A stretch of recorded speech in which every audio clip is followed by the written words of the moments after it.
Hi guys, நம்ம கிராமத்தில் வயல்லேருந்து தண்ணி பாஞ்சு தண்ணியெல்லாம் வீட்டுக்குள்ளே ஊருக்குள்ளே போகுது.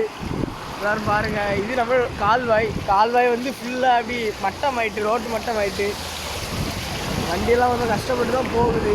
இதுக்கு முன்னாடி இப்படி ஆச்சு. இதுக்கு முன்னாடி வந்து இதோடி பயங்கரமாக இருந்து மக்களே பாருங்கள்.